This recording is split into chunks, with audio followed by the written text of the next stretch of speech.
किस तकल्लुफ़ से हमें ज़ेरे अमान रखा गया। आहनी पिंजरे में अपना आशियाँ रखा गया। एक ही जंजीर थी इस पार से उस पार तक, कजरवी का कोई वक्फा ही कहाँ रखा गया।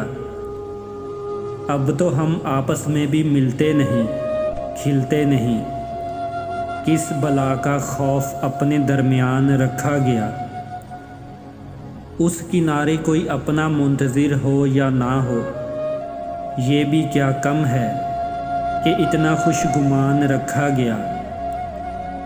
यूसुफ एक खुशबू भरे पल की रफ़ाकत पर हमें कितनी वीरान साअतों में रायगां रखा गया। किस तकल्लुफ़ से हमें ज़ेरे अमान रखा गया।